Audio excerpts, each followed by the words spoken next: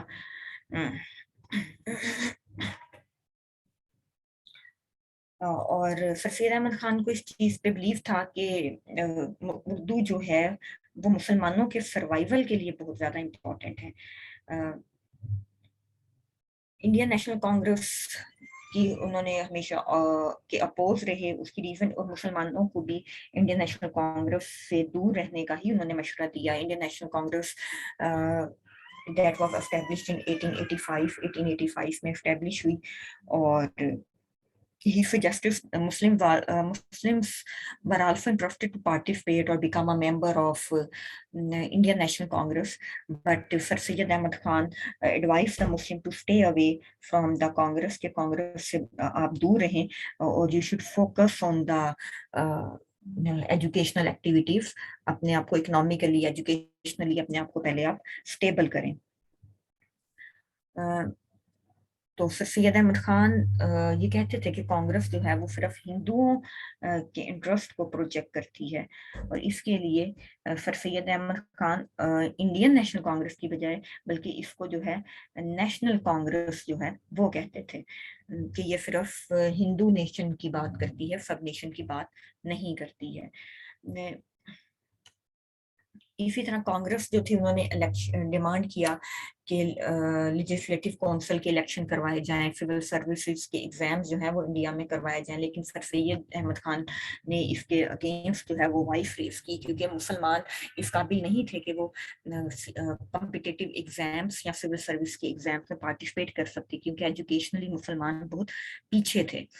اور جہاں تک الیکشن ہے لیجسلیٹو کونسل کا, تو اس کے لیے بھی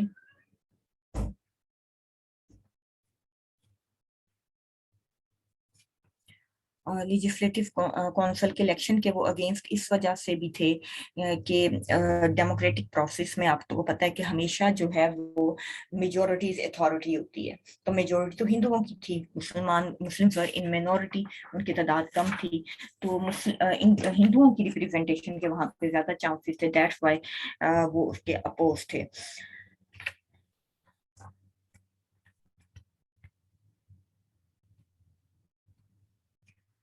آبجیکٹو آف علی گڑھ موومنٹ, علی گڑھ موومنٹ, یہ ساری چیزیں سر سید احمد خان نے علی گڑھ موومنٹ کے پلیٹ فارم سے ہی کی. And what were the objectives of علی گڑھ movement? Actually, the main objective, there were 4 main objectives of علی گڑھ movement, and their focus was on to remove the state of tension between Muslim and the British government. مسلمانوں اور British کے درمیان جو بھی issues ہیں ان کو ریموو کرنا اس کا فرسٹ ایم تھا, اور برٹش کو کنونس کرنا کہ مسلمانوں کو بھی جاب میں ان کا پراپر شیئر اور دوسری فیسلٹیز جو ہیں وہ پرووائڈ کی جائیں, کیونکہ اس سے پہلے مسلمانوں کو جاب کے لیے بالکل بھی کنسیڈر نہیں کیا جاتا تھا.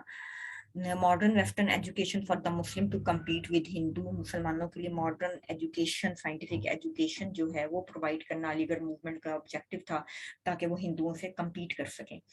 اینڈ دا لاسٹ ون کہ مسلم should stay away from politics, politics سے مسلمان دور رکھیں نہیں. Why Sir Syed Ahmad Khan advised Muslims to stay away from politics? The reason is that اگر مسلمان دوبارہ پالیٹکس میں پارٹیسپیٹ کریں گے تو برٹش ان کو اپنا اینیمی کنسیڈر کریں گے, اور پہلے ہی مسلمان اتنی اسٹرانگ پوزیشن میں نہیں تھے. That's why Sir Syed Ahmad Khan نے کہا کہ ابھی آپ اپنی بیٹرمنٹ پہ فوکس کریں, اپنی ایجوکیشن پہ فوکس کریں, اور اس کے بعد آپ پولیٹیکل ایکٹیویٹیز میں پارٹیسپیٹ کیجیے گا. And now the last part of this lecture is constitutional struggle.